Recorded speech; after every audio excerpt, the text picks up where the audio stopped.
Esta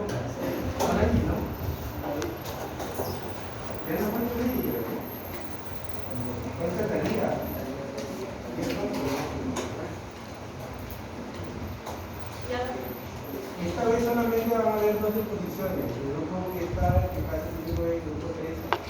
Realmente siéntense cómodos, pueden preguntar si tienen aportes, también díganlo, ¿ya? Que eso va a ser considerado en la evaluación, ¿ya? Hacer responder a los 5 grupos nos lleva mucho tiempo, a veces de repente nos perdemos algunas cosas que necesitamos que nos digan claro. Vamos. Buenas tardes, doctor, compañeros. En este caso, mi grupo está encargado de exponer el caso clínico B, que corresponde, como vamos a ver más adelante, a un caso de trombosis venosa profunda. Ya, tenemos el caso B, paciente mujer de 39 años de edad, sin antecedentes patológicos, usuaria de anticonceptivos orales y refiere alergia medicamentosa a los AINES.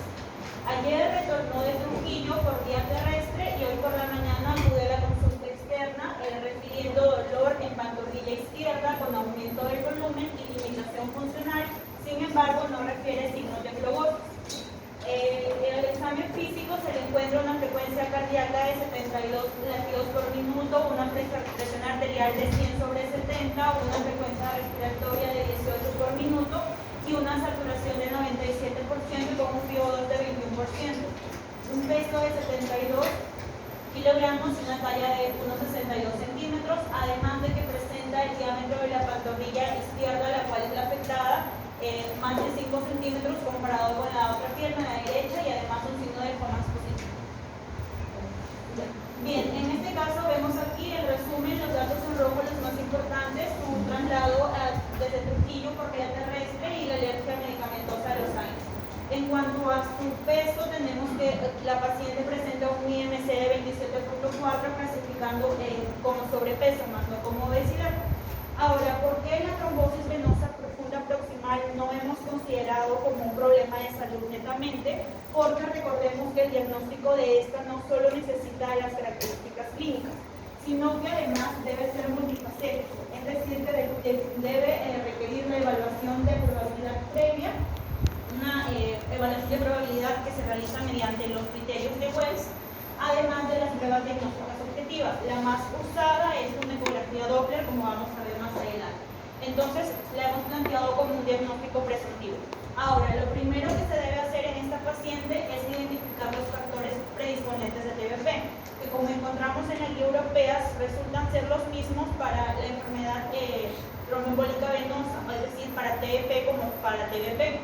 En factores de riesgo fuertes no encontramos ninguno en la paciente, en los de riesgo moderado encontramos el uso de anticonceptivos orales y en los de riesgo leve tenemos en este caso, bueno, de todas maneras hemos colocado la obesidad y en este caso su viaje reciente o la inmovilización por todo el viaje vía terrestre. ¿Sí? Ahora, el segundo paso es evaluar la probabilidad del TBP mediante la puntuación de Wells. Esta puntuación de Wells vamos a poder certificar en dos partes. Primero, la de 3 niveles, que nos permite valorar como bajo, intermedio, alto, y la de 2 niveles, que nos va a indicar si la TBP es improbable o probable. Entonces, en esta paciente hemos identificado 3 puntos, es decir, que tiene un puntaje total de 3. Primero, con edema, con folia confinado a la pierna sintomática, la inflamación de la pantorrilla afectada de más de 3 centímetros en comparación con la otra, porque la paciente refiere de 5 centímetros, y luego la sensibilidad localizada a lo largo de la distribución del sistema venoso profundo. Entonces, con un puntaje de 3 en la clasificación de 2 niveles, decimos que esta paciente tiene un riesgo probable de TBP, nos indicaría esta parte del algoritmo. Y en la de 3 niveles clasifica como un riesgo alto. ¿Y por qué es importante los 3 niveles? Porque esto, según la guía de la Sociedad Americana de Hematología, nos lo correlaciona con la prevalencia de embolia pulmonar. Entonces, un riesgo alto de TBP está relacionado en más del 50% con una progresión posterior de embolia pulmonar. Entonces, por esta razón es en el que en nuestro caso hemos decidido la posterior hospitalización del paciente. ¿Por qué tuvimos en cuenta esto? Porque la guía en realidad indica que si la paciente no tiene mayores factores de riesgo, se recomienda un tratamiento ambulatorio más que la hospitalización. Pero de riesgo alto es que nuestro grupo indica hospitalización. Ahora, siguiendo el flujograma, tenemos ya la sospecha, la clínica, luego sigue la valoración de riesgo. Entonces, en este caso, como es un riesgo probable, se indicaría una ecografía Doppler. Y en este caso, hemos supuesto que en la ecografía Doppler nuestro ha salido positivo. Entonces, estamos hablando de una TBP. ¿Sí? Ahora, para hablar de los aspectos generales de la trombosis venosa profunda, tenemos que esta es la manifestación más frecuente de la enfermedad tromboembólica pulmonar, es decir, que se presenta con mayor frecuencia que la embolia pulmonar. En cuanto a lo que respecta a este caso, tenemos el dato de que las mujeres se ven afectadas a edades más tempranas, como en la paciente de 39 años. Y algo muy importante es que esta enfermedad es la tercera causa de muerte por enfermedad cardiovascular más común después de lo que son los ataques cardíacos y los accidentes cerebrovasculares. Ahora, en cuanto a la TBP propiamente dicha, tenemos que aprender a distinguir entre proximal y distal, porque el manejo resulta ser distinto. Ahora, cuando hablamos de distal, si esta no alcanza la vena poplitea, estamos hablando de esta parte de hacia abajo, y proximal a nivel de la vena poplitea o más proximal a esta. Ahora, la proximal se relaciona sobre todo con condiciones crónicas y la distal con situaciones transitorias, representando esta alrededor del 50% de los casos totales de TBP. ¿Alguien para de repente que quiera participar? Tromboembolismo venoso implica dos patologías, que es tromboembolia pulmonar y trombosis venosa profunda. Primero, quisiera que lo tengan. Tromboembolismo venoso es uno solo. Implica, porque la vida fisiológica implica tromboembolia pulmonar y trombosis venosa profunda. Y lo importante que decía la doctora era de que hay que distinguirlo si es proximal o distal. ¿Por qué? Porque hay que distinguirlo.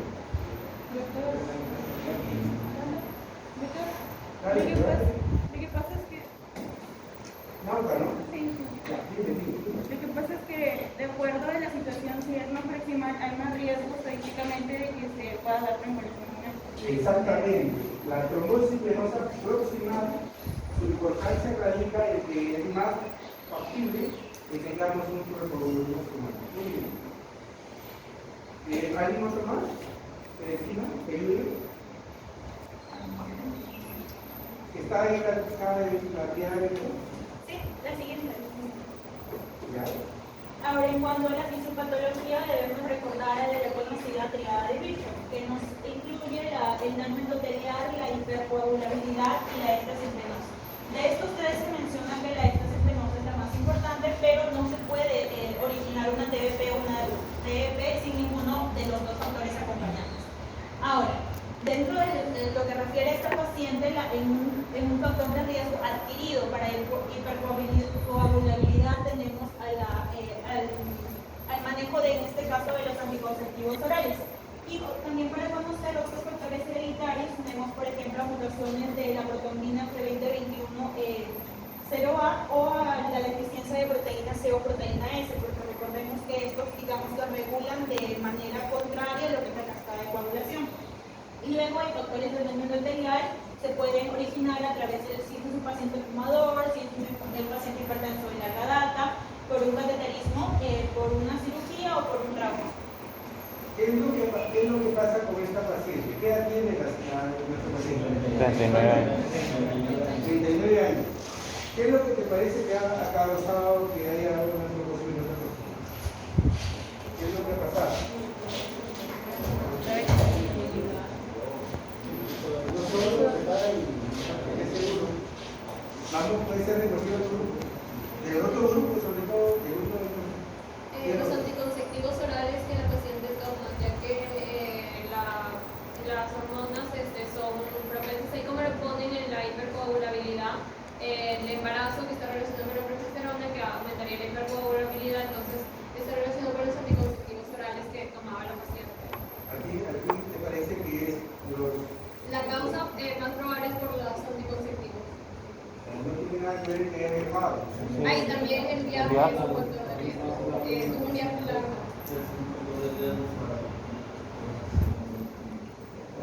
¿Cómo así viaje largo? ¿Doctora está pidiendo? Ah, ¿por qué? Ya, porque usted está en el grupo 1, ¿no? Sí. ¿Usted? Sí. ¿Usted, doctor? Alvarado Fernando, ¿qué?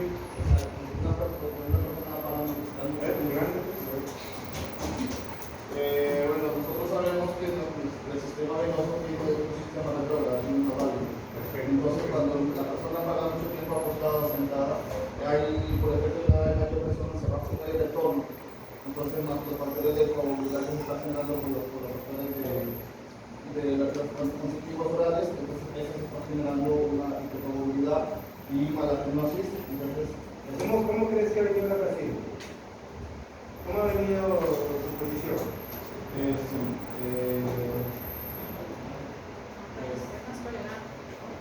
¿Ah? Con las piernas colgando, se podría decir. Es muy importante porque cuando uno habla de viajes prolongados, es que hay algunos estudios que se iniciaron sobre todo en aquellos viajes aéreos. Viaje aéreo. El viaje aéreo, ustedes han viajado en avión, ¿cómo es? Van acostados o van así sentados también en un espacio. ¿No? Van sentados así como estamos ahorita ustedes. Así van, entonces va a haber una tensión. Va a haber una fácil, va a haber un fácil drenaje en las venas. No. Entonces, comenzaron a ver que los viajes prolongados, por ejemplo, estos intercontinentales que demoran en promedio 9 horas, el paciente llegaba y tenía colapso hemodinámico, hacía el síncope, había pacientes que fallecían. Y comenzaron a ver cuál era el problema. Era el viaje prolongado, pero con la condición de que había un factor de riesgo. Entonces, el factor de riesgo, está bien lo que ha dicho la doctora, es los anticonceptivos, pero quien gatilla es el viaje que se ha hecho. Y le llaman por encima de 8 horas, ¿sabes? Más de 8 horas se llamaba lo que se llama el síndrome de clase de turista. Aquel que viaja económico, ¿no? Que van a hacer el trayecto como nosotros. Hay otros, los asientos de delante son asientos que inclusive van casi acostados, ¿no? Entonces ahí no hay más problemas. Entonces hay que tener en cuenta eso. El factor de riesgo de esta paciente es el anticonceptivo, pero el que impoticiona es el viaje. Ese era muy importante porque yo les comentaba, era, si este paciente te dice, doctor, está bien que ya me voy a curar, pero necesito viajar hasta Arequipa en bus, ¿no? O necesito viajar, hay que dar algunas recomendaciones. Me imagino que alguien va a comentar de eso. Ok, entonces, sigamos, doctor. El sobrepeso, pero ¿tiene una obesidad el paciente? No, sobrepeso. Tiene que ser 27, ¿no? ¿Quién sabe la clasificación de la obesidad? ¿Quién sabe? 535. De acuerdo al IMC, ¿cómo se gradúa la obesidad? Dale. De 25 a 30, obesidad tipo 1, de 30 a 34. No, Ya de 25 a 29.9 sobrepeso, de 30 a 34.9 obesidad 1, de 35 a 39.9 obesidad 2 y de 40 a 49.9 obesidad 3. Y también gas por la circunferencia. Muy bien, vamos, sigamos. Ahora, en cuanto a la fisiopatología, es importante también recordar lo que es la cascada de coagulación, porque de esta manera vamos a poder entender cómo es que van a actuar los fármacos que vamos a usar posteriormente. Entonces, recordemos que la cascada tiene dos vías. Una vía, la vía más larga, que es la vía intrínseca, y la más corta, que es la vía extrínseca. Recordamos que entre la vía común y la vía extrínseca, la más corta es la vía común. Ahora, la vía extrínseca inicia cuando el endotelio dañado va a liberar colágeno. Este colágeno va a activar al factor 7 para convertirlo en un factor 7A. Y este factor 7A va a actuar como una serina proteasa para activar el factor, al factor 11, el factor 11A, y va a seguir la cascada hasta que una vez este factor activado 9A va a formar un complejo y va a activar el factor 10 en un factor 10A. Aquí es cuando ya se unen estas dos vías. Ahora, por otro lado, en la vía extrínseca ya no actúa lo que es el colágeno, sino es el factor bisular liberado, también conocido como factor 3. Este factor 3 va a realizar una cascada similar a esta, pero obviamente con otros factores involucrados. Entonces, la vía va a converger en la activación del factor 10A, y este factor 10A va a utilizar a su cofactor 5 para poder activar o convertir a la protrombina en trombina. Y esta trombina va a activar posteriormente al fibrinógeno en lo que es fibrina. Y estas hebras de fibrina se van a unir para formar así lo que es a través del factor 8, formar un coágulo estable. Entonces, ¿a qué nivel van a actuar los medicamentos? Por ejemplo, la heparina y la heparina no fraccionada y la heparina de bajo peso molecular actúan uniéndose a la trombina y activándola, para que de esta manera esta antitrombina 3 actúe inhibiendo el factor 10A. Y por otra parte, tenemos también aquí al Larigatran, que va a ser encargado de actuar directamente sobre la trombina para que ésta no permita convertir al fibrinógeno en fibrina. Y por otra parte también tenemos al rivaroxaban, que actúa directamente también sobre este factor 10A, y de esta manera no se va a poder llevar a cabo las siguientes fases de la cascada. Ahora, y hay que tener en cuenta que todo lo que tienen X, rivaroxaban, apixaban, doxaban, es factor 10 activado. Y lo único que sale X es el Larigatran, ¿no? Que es el inhibidor de la ya, luego en lo que respecta al trombo venoso, es importante reconocer que a diferencia del trombo arterial, tiene una menor cantidad de plaquetas, pero sí se encuentra envuelto por gran cantidad de lo que es fibrina y eritrocitos, por eso es que tiene un aspecto rojo. En cambio, el trombo arterial sobre todo tiene un aspecto blanquecino. Y en este caso, con lo que respecta al manejo de un trombo venoso, son principalmente fundamentales lo que son los anticoagulantes, porque los antiplaquetarios, debido a que este no tiene una gran cantidad de plaquetas, a diferencia de un trombo arterial, no serían tan efectivos. Y en este caso, la fibrinólisis de este trombo venoso también se podría realizar a través de un catéter, en este caso para una embolia pulmonar masiva o submasiva. Ya, en cuanto a la clínica, debemos recordar que en realidad la TBP suele ser asintomática en el 50% de los casos, que varía su gravedad, como ya hemos visto, varía según su sitio o su longitud, si es que es proximal o distal. Y también se puede presentar edema, que generalmente es unilateral, a menudo es tardío y suele dejar joven, como ya le hemos visto más en la escala de Wells. Luego también podemos tener venas superficiales más visibles, es considerado como el signo de Pratt, o en otros casos se le representa, por ejemplo, en nuestra paciente es el signo de Homans, que es un dolor en pantorrilla y tendón de Aquiles al hacer la dorsiflexión del pie. Luego también tenemos el signo de Hollow, que es el dolor al hacer compresión de los músculos que constituyen la pantorrilla sobre la superficie ósea. Y el signo de Lowenberg, que es el dolor intenso que ocurre al generar presión en esta zona. ¿Alguien tiene alguna duda que se nos cierre la promoción de la consulta? Su caso, sí lo he leído todo, ¿no? Me imagino los casos que ¿alguien tiene alguna duda que nos cierre la promoción de la consulta? No, tiene clínica, tiene aumento de volumen, tiene dolor, tiene Homans positivo, ¿no? El más Homans describe el primer caso de tomadura pulmonar en una persona que había hecho un viaje de 14 horas. Entonces, siempre correlación al Homans, con insuficiencia profunda, inmovilización, muy bien. Ya, el diagnóstico, como ya hemos visto, no solo incluye la clínica que les mencioné en la diapositiva anterior, sino también a la valoración de la probabilidad, que es la escala que ya hemos visto anteriormente. Tenemos los 3 niveles y los 2 niveles. Los dos niveles, improbable y probable, y los 3 niveles bajo, intermedio y alto. Y ahora el otro punto que nos faltaría es porque ya hemos determinado la clínica, la probabilidad, y ahora sigue la ecografía doppler venosa. Esta nos va a poder decir si hablamos de un caso positivo de TBP. Y en este caso, y bueno, en cuanto también en algunos otros casos, si no habría seguridad, tendría que realizar una prueba del dímero D, para considerarla positiva tiene que ser de mayor de 500 mg por dl.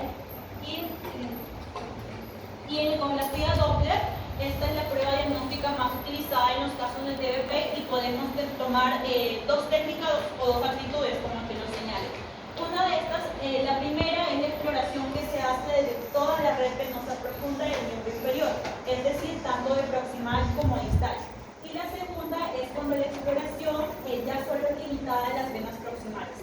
Si solo se hiciera a las venas proximales, esta ecodoppler tendría que repetirse a los 7 días. Y como observamos aquí, tenemos aquí al Doppler y hablamos de una TBP cuando, a diferencia de un vaso normal, esta de acá ya no colapsa. Al hacer presión, como vemos aquí, ya no hay un colapso de la vena. Entonces, esta es la diferencia y eso nos está indicando la presencia de una TBP. ¿Solamente hay trombosis venosa en los miembros inferiores? No, solo se puede. A ver, otra ahí, puede haber trombosis venosa profunda en otras áreas.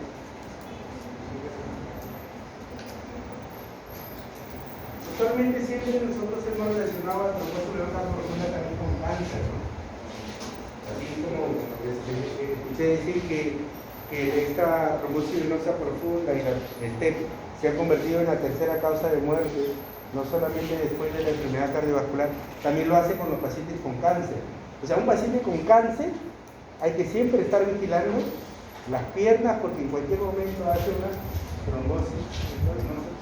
Justo en eso yo había leído que el 15% de pacientes que presentaban trombosis venosa profunda a la larga presentaban cualquier aparición de cualquier tipo de cáncer. O sea, hasta el 15% de pacientes oncológicos le precedía a la trombosis venosa profunda. Sí, eso es muy interesante. O sea, yo puedo tener, por ejemplo, trombosis venosa profunda y en unos años tener posibilidad de hacer cáncer. Medio raro, ¿no?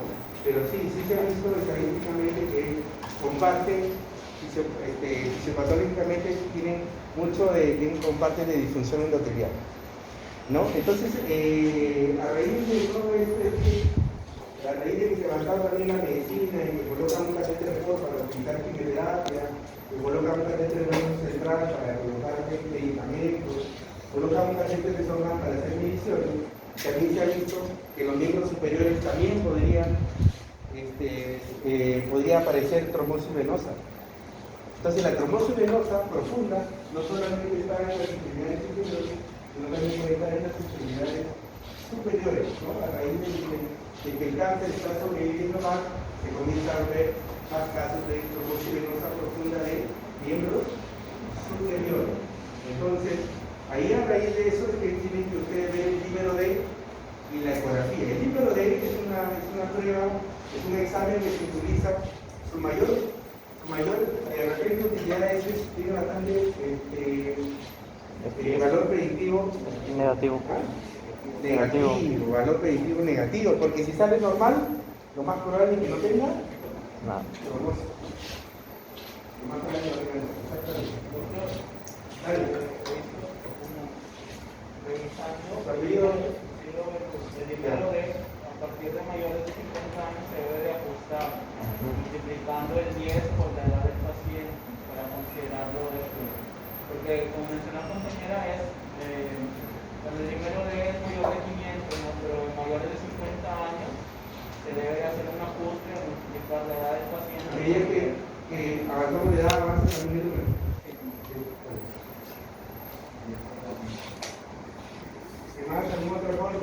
Doctor, yo he visto la parte de lo que es la ecografía Doppler. Al momento que se realiza, hay ciertas características que nos dan a entender si es agudo o crónico, en cuanto a la dilatación y a la ecogenicidad que se presenta en la imagen.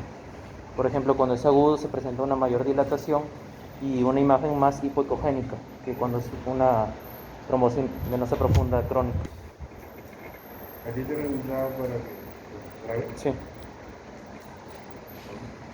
Ya, lo que pasa es que dentro de las complicaciones a la larga, si este paciente se recupera, no hay lo que se llama el síndrome post-trombótico.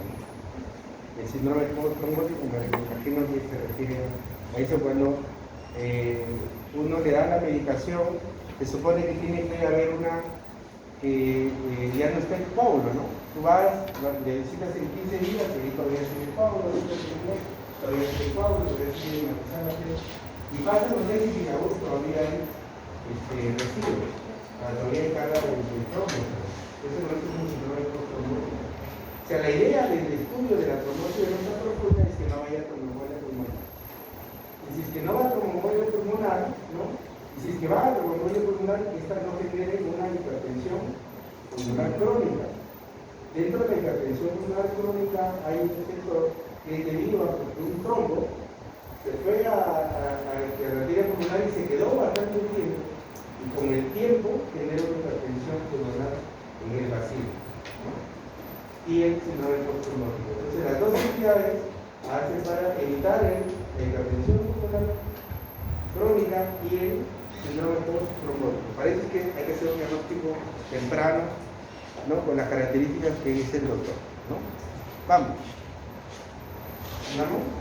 Ahora, en cuanto a los objetivos, mi grupo ha planteado como objetivo número 1 prevenir la extensión del trombo, aliviar los signos y síntomas, prevenir la recurrencia de la trombosis, controlar en un abordaje posterior al tratar la emergencia, los factores de riesgo y prevenir las complicaciones, como es la tromboembolia pulmonar, una insuficiencia venosa crónica o el llamado síndrome postrombótico. ¿Por qué? Porque este ocurre en el 30 al 50% de los pacientes dentro de los 2 años posteriores a una TBP proximal. Bueno, las estrategias terapéuticas, como mencionaba, las no farmacológicas, en esta paciente es evitar la inmovilidad prolongada, cesar en este caso el uso de anticonceptivos orales y valorar otras alternativas, realizar actividad física para poder mantener un IMC entre 20 y 25, y en este caso el reposo en cama no es apropiado, por lo que se recomienda una movilización progresiva y temprana.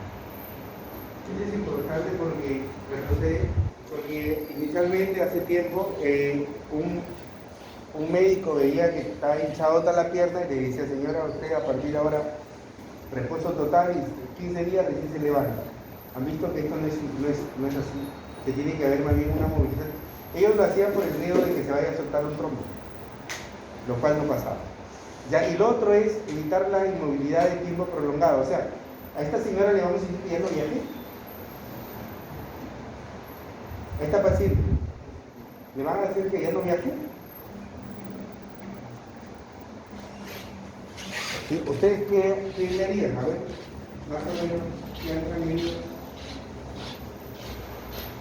La señora le dice: bueno, doctor, ya me curé, ya pasaron los 3 meses, ya estoy de alta, quiero viajar, doctor, pero no me quiero ir a Turquía, quiero irme más allá. Quiero irme a Tahuarán. Vamos, En avión. ¿Ah? En avión. ¿Algo así? Exactamente.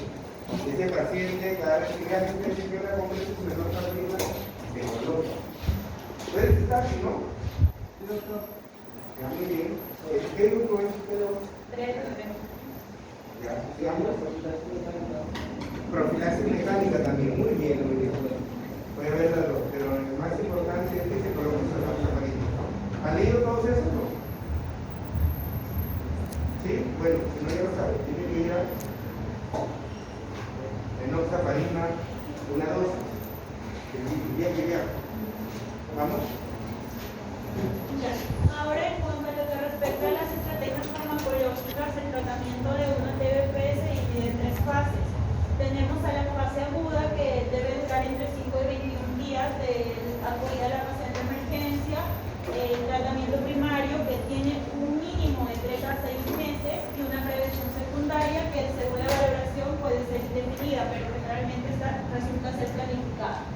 Ahora, la fase aguda se realiza sobre todo a través de una anticoagulación parenteral. Podemos utilizar heparina no fraccionada, heparina de bajo peso molecular o el fundaparinos. Y luego la fase intermedia, que bueno, también es para el mantenimiento precoz, y luego en la fase secundaria, para la prevención secundaria. En estas 2 fases se recomienda, en realidad la guía señala que se recomienda sobre todo el uso de los anticoagulantes orales directos, o los también llamados ACOT, por sobre los antagonistas del vitamina K. Ahora, entre los ACOT tenemos al rivaroxaban, al apixaban, al dabigatran y al edoxaban. Como ya hemos visto, estos dos primeros actúan directamente sobre el factor 10A y estos dos actúan sobre la antitrombina. Entonces, ¿cuál es la característica de estos dos primeros que pueden ser dados desde el inicio? En cambio, estos dos sí o sí se tienen que usar después de una fase aguda tratada con anticoagulación parenteral. Obviamente que la dosis que, por ejemplo, se va a dar de rivaroxaban no es igual en la fase aguda que en la fase intermedia ni en la fase largo plazo. Aquí se usa una dosis de 15 miligramos cada 12 horas o una dosis total de 30 cada 24, y acá en la fase intermedia se usa una dosis de 20 miligramos cada 24 horas. Ahora, sí. ¿Alguien tiene alguna petición diferente a lo que haya pedido?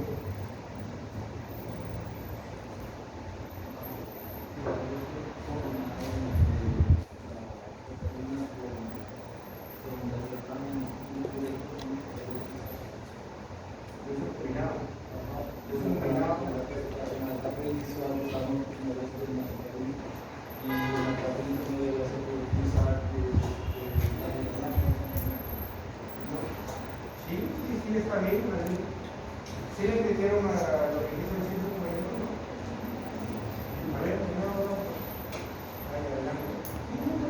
Sobre la terapia, es que la nueva guía norteamericana menciona que se puede utilizar en la etapa inicial primero una heparina de bajo peso, como la enoxaparina, en los 5 primeros días, y luego ya se utilizaría un anticoagulante directo en el caso de dabigatran.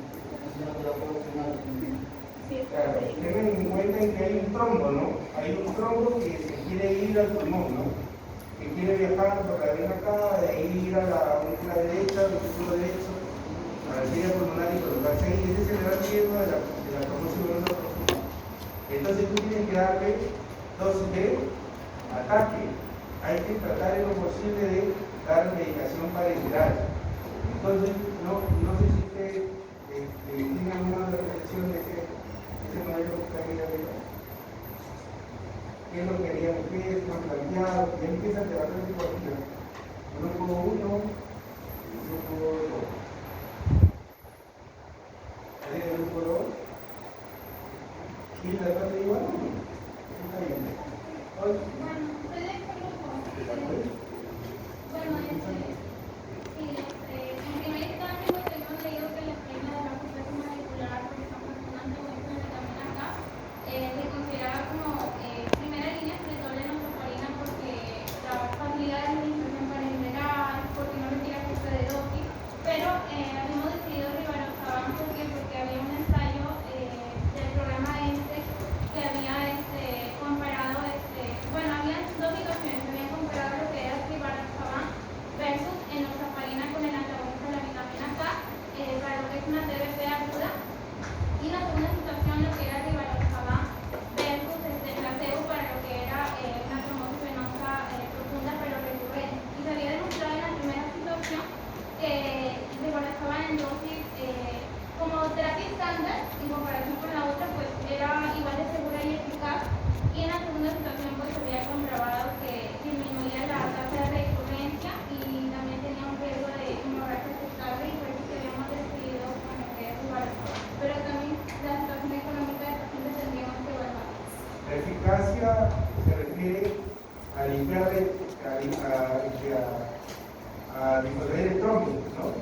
Y la seguridad se refiere a que este medicamento podría traer como consecuencia sangrado, ¿no? Entonces lo que dice es cierto de que hay estudios en los que han comparado el rivaroxaban. El rivaroxaban es más barato que la enoxaparina. Pero yo había encontrado que en realidad el rivaroxaban es mucho más caro porque sale que solo una pastilla de 5 miligramos está la caja 156 y lo que el paciente más bien necesita son en la etapa inicial 10 miligramos. Entonces, si le indicaríamos rivaroxaban sería un gasto muy alto, incluso si lo dejamos ya para una tratamiento, el costo es mucho mayor que la noxa. Bueno, eso es lo que había encontrado. Ya, bueno, esto tiene precio, pero por ejemplo, vas a utilizar rivaroxaban, ¿cuántas semanas? 30 miligramos. Los 21 primeros días se usa 30. O sea, mira, vamos a irnos por el rivaroxaban, a ver, vamos a gastar 30 miligramos al día los primeros 21 días, ¿no? Y luego, después de 21 días, hasta los 3 meses, vamos a utilizar 20 miligramos. ¿Ok? Las tabletas están aquí solas. Ahora, la enoxaparina, si ustedes se van por la enoxaparina y dicen que vamos a utilizar la enoxaparina los 3 meses, ¿van a estar hindándolo al paciente? Doctor, pero por ejemplo, en el caso de mi grupo, lo que nosotros habíamos planteado era solo una terapia de 4 semanas, porque en cuanto al diagnóstico, por ejemplo, nosotros habíamos puesto que lo más probable era que tuviera una distal, ya que en la sintomatología del paciente solo se reduce a la rodilla, en la pantorrilla, y aparte que, como mencionó en la exposición mi compañera, las distales es más probable que se den en pacientes que es una trombosis provocada. En este caso, nuestra paciente es provocada debido al largo viaje que tuvo y a los anticonceptivos orales. Y mientras que las proximales son las que ya se deben a enfermedades crónicas. Entonces, lo más probable es que esta paciente tenga una distal. Y según la guía europea, en caso de que sea un tratamiento para una trombosis venosa distal, el tratamiento se tiene que evaluar si es una paciente de bajo riesgo o alto riesgo de recurrencia. Y de acuerdo a ese score salía que nuestra paciente era bajo riesgo de recurrencia y por lo tanto el tratamiento solo es de 4 a 6 semanas. Excelente. Entonces, excelente. Pero, ¿quién te va a dar que es proximal o es distal? El eco. Entonces no puedes asumir que queda totalmente distal, ¿no? Y si es distal, sí tendrías que inclusive hasta un mes de tratamiento. Pero si es proximal, son 3 meses. Entonces lo que dice la mayor parte de ellos, tengan en cuenta que hay guías americanas y europeas, pero lo que tratan de decir es, lo más sensato es de que este paciente vaya los primeros días a un manejo con enoxaparina, la heparina de bajo peso, y luego, después de eso, de algunos días, puedas indicarle algún tipo de antagonista de la vitamina K o irte a los anticoagulantes directos, ¿no? Así está la eficacia, o sea, la eficacia fueron con heparinas y luego tengan en cuenta que los nuevos anticoagulantes no tienen mucho tiempo. Los ensayos han sido recientes, o sea, todavía no hay un peso como para ponerlo sobre la vitamina K. ¿Por qué no sobre la vitamina K? Porque este paciente tiene riesgo de sangrado. ¿Algún riesgo de sangrado puede tener esta paciente que tiene 39 años? Difícil, ¿no? Entonces fácilmente podría ir bien con warfarina, ¿no? Si estamos hablando de costos, doctora, ¿no? Sí, pero... La warfarina está, las 10 tabletas, cada tableta está como 50 céntimos, lo más cómodo. Y si no es warfarina, aquí en Europa es acenofumarol, que es igualito como la warfarina, que son acenofumarol, que es el síndrome. ¿Sí? Así como nosotros tenemos warfarina por acá, tú vas a Estados Unidos, a ver, ¿tienes warfarina? No, ella se llama acenofumarol, y en Europa y en España acenofumarol, pero igual es que tienes que estar supervisando el INR. El gran problema de la conveniencia del uso de la antagonista de la vitamina K es que tiene que estar seriando el INR. Entonces, de acuerdo, acá todos tienen la razón. Primero, puede ir con rivaroxaban, el otro puede decir de repente, a mí yo le voy a dar heparina de bajo peso y ahí lo dejo con warfarina, o le doy heparina sódica y luego lo dejo con warfarina. Otros dirán, yo inicio con heparina y ahí me gusta más el clavigatran, de repente más los de la mixaban. Pues lo que tengo que saber es que tiene que hacer un buen diagnóstico y un tratamiento adecuado, ¿no? El diagnóstico más precoz y el tratamiento adecuado es lo más importante. Y saber si este paciente realmente tiene riesgo de recurrencia, este paciente, si está tomando anticonceptivos orales. ¿Tiene la posibilidad de volver a hacerlo? ¿Ustedes qué piensan? Tiene riesgo de volver a hacer. Ya le dijimos que se tiene que colocarse en noxaparina cuando viaje, pero ¿qué le decimos sobre los anticonceptivos? Y ella no quiere salir embarazada, por eso lo toma. Ya tiene 39 años. ¿No? Método de barrera o dictadura. Tiene 39 años. ¿Ah? Muy bien. ¿Algún otro que desea participar? ¿Algo que haya leído? ¿Algo que de repente no esté de acuerdo? Doctor, también hay que valorar el hecho de que, como usted menciona, si desea tener hijos durante esa etapa de tratamiento, porque ahí no iría ni la warfarina ni los ACOT, solo tendríamos que indicarle entonces. Es muy importante, ¿no? Por ejemplo, si ella quiere salir embarazada y que hace 39 años y quiere salir embarazada dentro de 3 meses, ¿no? Tiene que hablar con ella porque ninguno de estos medicamentos se ha probado en gestación. Lo único que funciona en gestación es la heparina de la potencia. Muy bien, muy bien. ¿Alguien quiere participar y algo de esto que vamos a terminar?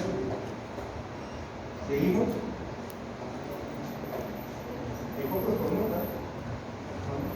Bueno, en cuanto a los anticoagulantes orales de acción directa, que son los que hemos elegido nosotros, ya les expliqué el mecanismo de acción. Primero los inhibidores del factor 10A, que son el rivaroxaban, y el inhibidor directo oral de la trombina en la vigatrana. Luego, importante en ellos es que tienen un inicio de acción rápido y una vida media más corta, tienen una buena solubilidad en líquidos y se metabolizan en el hígado y se eliminan por vía renal. Por eso es que estos, los ACOT, no se podrían indicar si estuviésemos hablando de un paciente con insuficiencia renal, con síndrome antifosfolipídico o con una enfermedad hepática. En ellos sí iría sí o sí en oxa seguida de lo que es la warfarina. Ya. Ahora, en la eficacia, porque hemos elegido estos en lugar de la warfarina, porque tienen una eficacia similar, pero lo que sí brindan es mayor facilidad de administración. Como el doctor decía, tal vez la paciente no se quiere estarse inyectando todo el tiempo de su tratamiento. Además, tienen un menor riesgo de hemorragia en comparación con los antagonistas de la vitamina K. Se reportan menos interacciones con alimentos, ya que, como sabemos, incluso si le estamos dando warfarina al paciente, tenemos que hacer una interconsulta con nutrición. Y no se necesita monitorizar la coagulación como si lo tenemos que hacer con la warfarina. En cuanto a la seguridad de RAMS, en estos casos sí se reporta mayor riesgo de lo que es hemorragia gastrointestinal, excepto con el apixaban. Está en contraindicado, como ya le he mencionado, en el embarazo, porque el riesgo aumenta considerablemente, porque puede generar malformaciones congénitas, también puede provocar alopecia.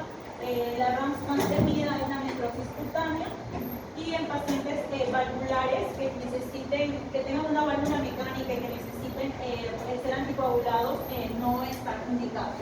Además, tampoco en pacientes con síndrome antifosfolipídico, como ya le he mencionado. Luego, el otro grupo que hemos seleccionado son los opioides. Como ya sabemos, estos actúan a nivel del receptor MU, encontrados a nivel del sistema nervioso central y son utilizados para este caso para el alivio del dolor. ¿Los opioides lo han indicado por qué? Por la alergia a insulina. Y hemos elegido el tramal. Ya, ahora en cuanto al rivaroxaban, en este caso un punto importante que hemos encontrado es que tiene una biodisponibilidad del 66% sin alimento y de hasta el 100% con alimentos. Luego que tiene una vida media de 6 a 12 horas, ligeramente más prolongada en lo que son ancianos y se une en gran proporción a lo que son las proteínas. En la eficacia tenemos lo que comentaba Hilda, el estudio Einstein, en el que se analizó tanto a la noxa con warfarina comparada con el rivaroxaban o al rivaroxaban con el placebo, y demostraron que el rivaroxaban se asocia a una reducción 3 veces mayor de lo que es embolia pulmonar y 7,6 veces mayor de una TBP recurrente, sin aumentar el riesgo de eventos hemorrágicos fatales. Ahora, en cuanto a las RAMS, esta tiene interacción con lo que es el ketoconazol, el ritonavir, la dronitrarona, que son inductores inhibidores del CYP3A4. Y hay que tener precaución también con lo que es el recolismo y la ciclosporina. Ahora, En cuanto a la seguridad, está contraindicado en lo que es sangrados clínicamente significativos, también en la administración concomitante con lo que es el ticagrelor o el prasugrel. Y en las complicaciones, la más común es el sangrado y se reportan otros como el mareo, la fatiga o el dolor abdominal. En este caso, la conveniencia en la que hemos colocado es la dosificación de una vez al día. Y tenemos en presentaciones de 10 miligramos, de 20 y de 15. Y aquí están los precios: la caja de 10 unidades de 148,30, de 15 de 139,8 y la caja de 15 miligramos por 14 unidades de 140. Bueno, luego tenemos al tramadol. En este caso tiene una farmacocinética que alcanza su punto máximo a las 2 a 3 horas, cruza la barrera placentaria, su eficacia está aprobado para lo que es para el alivio del dolor y tiene gran especificidad para lo que es el dolor moderado a severo. En las contraindicaciones, una insuficiencia respiratoria grave, hipersensibilidad, insuficiencia renal y hepatopatía grave. Y el costo, que es un bajo costo y suele ser bien tolerado. Y lo podemos encontrar en tabletas, tanto como en soluciones inyectables, que tendría que ser de administración subcutánea. Ahora, en cuanto a la receta, tenemos acá el rivaroxaban, primero el de 15 miligramos, porque recordemos que este se debe dar durante los primeros 21 días cada 12 horas, como lo señalamos acá. Luego el de 20 miligramos, que corresponde a los 3 meses posteriores del tratamiento de la prevención primaria. Y el tramadol hemos indicado de 50 miligramos en unas 6 tabletas, recordando que puede ser condicional al dolor. Y el paciente no debe ingerir más de 400 miligramos al día, es decir, 8 calorías.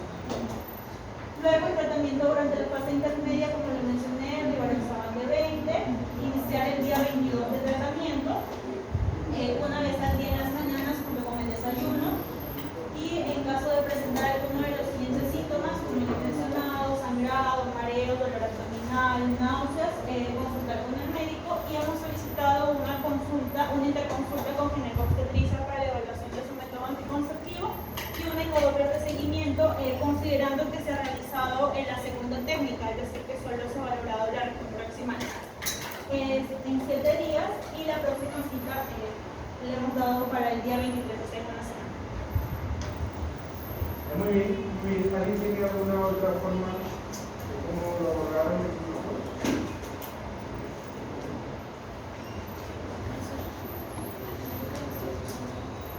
¿Alguien? Perdón. ¿Vamos? ¿Tiene un grupo también previamente comentado?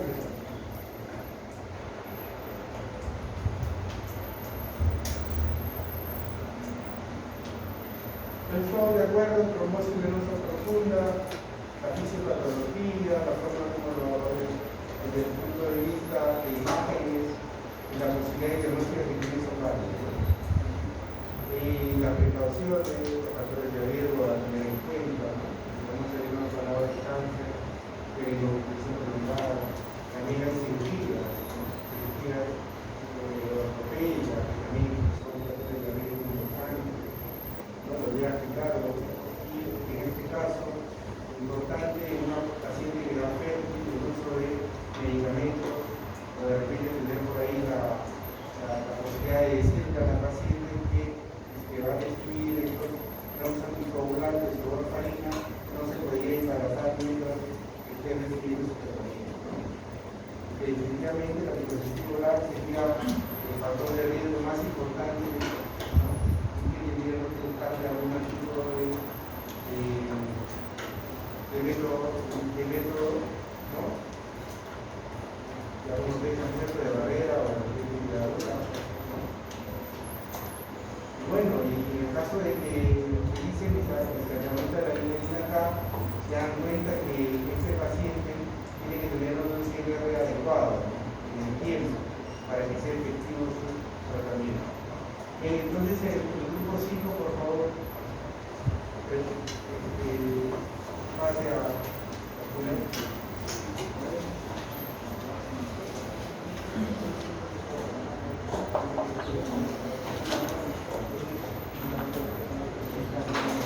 Buenas tardes, doctor. Buenas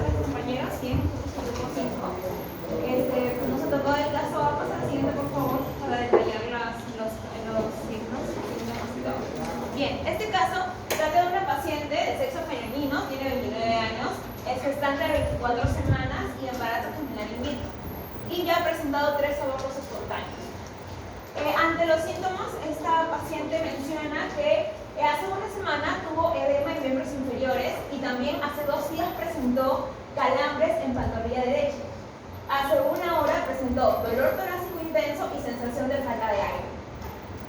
Ante el examen físico, se encontró una frecuencia cardíaca de 123, taquicardia, una frecuencia respiratoria de 38, la taquipnea, una presión arterial de 78/50, una hipotensión y una desaturación, un 81%.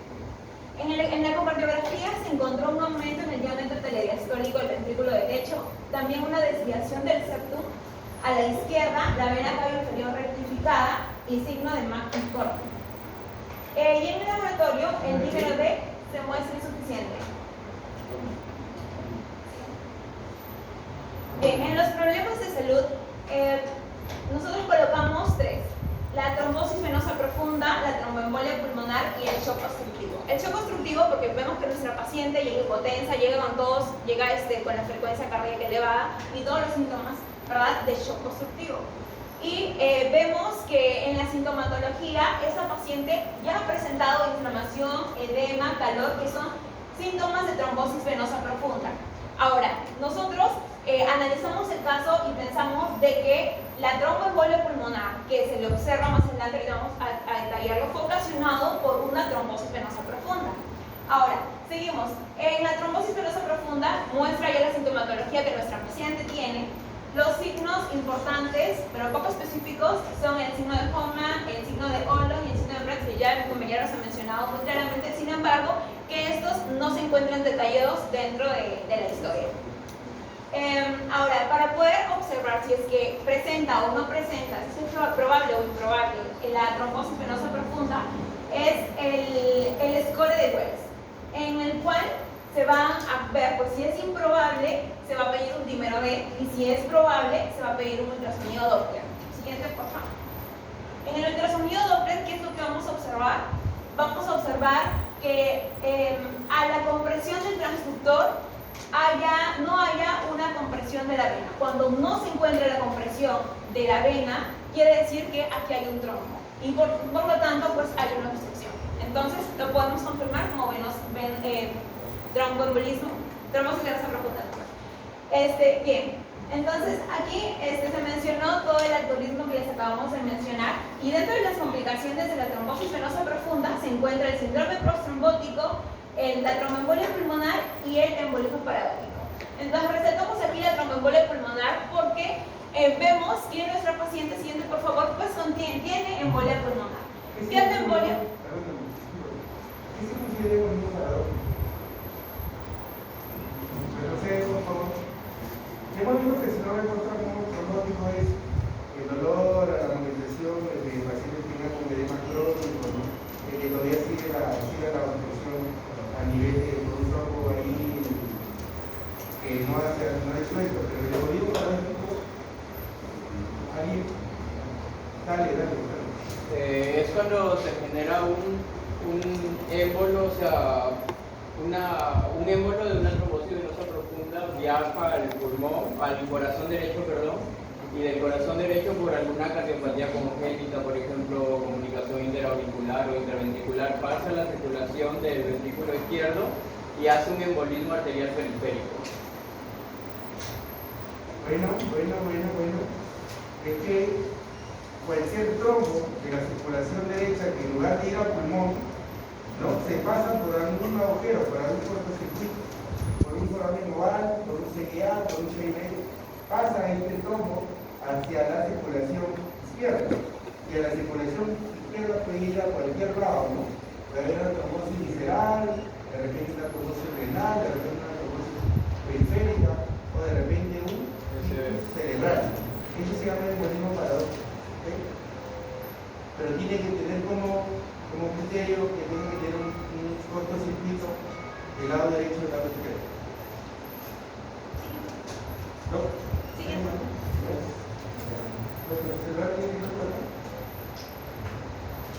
Vamos.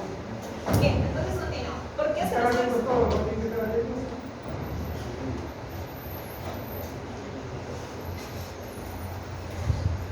Dale, doctor, vamos. Bien, entonces continuamos. Nosotros planteamos el tromboembolismo pulmonar. Vamos a ver la fisiopatología de esto. Bien, ¿qué es el tromboembolismo pulmonar? Es la obstrucción de la arteria pulmonar en una de sus ramas por un trombo originado en cualquier otra parte del cuerpo. Para esto es importante, no en la fisiopatología, la tríada de Virchow, que ya lo mencioné anteriormente también, la lesión endotelial, la hipercoagulabilidad y la éstasis sanguínea. Lo que me va a producir que ese trombo llegue a la parte pulmonar y a esa obstrucción. Ahora, dentro de los factores de riesgo encontramos los factores fuertes, los factores moderados y los factores débiles. En nuestra paciente planteamos como factor fuerte dentro de la hipercoagulabilidad un probable trombolismo venoso previo, en este caso una trombosis venosa profunda. Siguiente, por favor. Bien, dentro de la fisiopatología de ese tromboembolismo pulmonar, sabemos pues que se da por un trombo, como habíamos mencionado, en un vaso pulmonar, un vaso venoso de la parte del pulmón, que lo que va a ocasionar es una isquemia. Y esto te va a producir una inflamación, no solamente del pulmón, sino también de la pleura. Ahora, esta sintomatología que te va a ocasionar va a producir fiebre, va a producir hemoptisis o va a producir dolor pleúrico. También va a afectarse el parénquima, o sea, donde se encuentra la parte alveolar, y lo que va a haber es un desequilibrio en lo que es la ventilación-perfusión. ¿Por qué? Por la disminución de esta perfusión, ¿no? Al disminuir la perfusión va a haber un incremento en lo que es la ventilación-perfusión. Por lo tanto, una disminución en la presión de oxígeno que me va a ocasionar una disminución en la presión de CO2 y una alcalosis respiratoria. ¿Y esto cómo es que lo vamos a observar clínicamente? Vamos a ver a un paciente que tiene disnea, que tiene tos, incluso presenta vómitos. Ahora, nuestra paciente tiene disnea. Ahora, como habíamos comentado, esto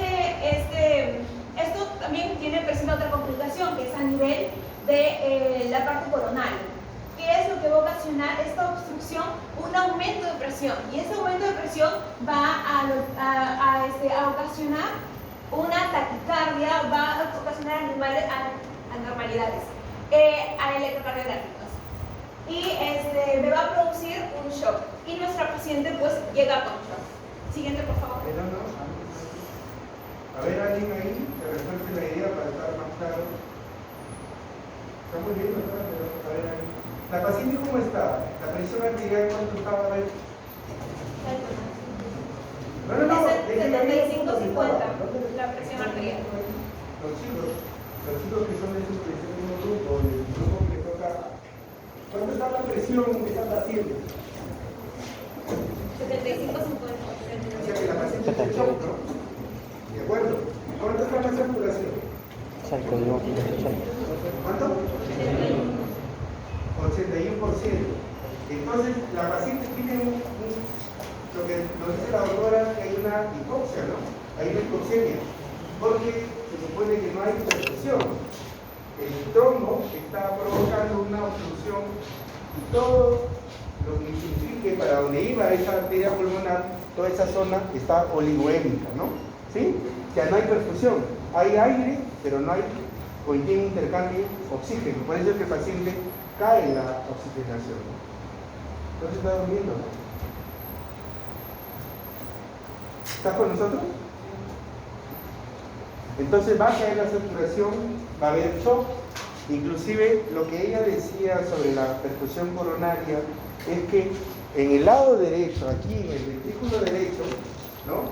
Al haber una sobrecarga de presión puede provocar una isquemia de la pared libre del ventrículo derecho. Es por eso que se suelta la troponina. O sea, cuando ustedes tienen una tromboembolia pulmonar, también va a haber una elevación de troponina, ¿no? También hay una liberación de péptido natriurético, ¿no? Justamente porque hay una isquemia del ventrículo derecho. Esto es muy importante. No es que si falta la coronaria, sino que al haber una sobrecarga de presión en el ventrículo derecho puede haber una isquemia de la pared del ventrículo derecho. ¿Okay? Incluso puede haber una desviación de tabique. Claro, hay desviación de tabique porque hay una sobrecarga de presión arriba aquí en el trombo y todo esto de aquí hay un aumento de presión. Pregunta de examen del ENAM de 2025, ¿Ves? Por eso lo que más se ve en el electrocardiograma en un paciente con tromboembolia pulmonar. ¿Qué es lo más frecuente en el electrocardiograma en una tromboembolia pulmonar? Es taquicardia sinusal. ¿Y el paciente tiene una taquicardia no? ¿Cuánto tiene la frecuencia de la paciente? 132. 123, ¿no? Está haciendo taquicardia en el shock, ¿no? Eso se llama shock obstructivo, donde vas a encontrar la presión del lado derecho bastante elevada, ¿no? Una hipertensión pulmonar aguda. ¿Qué más? Disnea, ¿qué más dice ahí? Tos, ¿no? Ambulancia, ¿no? Puede haber shock. Y eso es muy importante. Hace 5 atrás tenía una paciente, más o menos es la paciente de 65 años, que venía desde Lima, ¿no? Era hija, es mamá de 2 médicos. Ella viajaba en IPSA.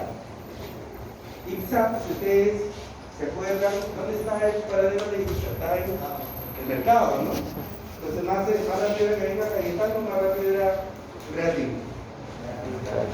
Entonces cuando ella llega, bajen los pasajeros, la paciente se cayó, hizo un 5. Automáticamente lo llevan al Real, la paciente hacía shock, hacía paro. Ella hizo una tromboembolia pulmonar, ¿no? Saturaba 70%, presión de 7,5 y iniciamos todo para disolver el coágulo, ¿no? Entonces es muy importante para que lo tengan en cuenta. Los pacientes con tromboembolia pulmonar masivo llegan con hipotensión, con shock obstructivo, que es el organizable, ¿no? Llegan síntomas, saturación baja, llegan taquicardia. Lo que se muestra en el electrocardiograma es taquicardia sinusal, y hay un signo que se llama el signo de Maguire-Wild, que se presenta en el 25% de los casos clásicos en el test masivo. Signo de Maguire-Wild. Es el segundo, es el 3, ya, eso también nos pregunta, es un clásico, esa pregunta. Muy bien, doctora, sigamos.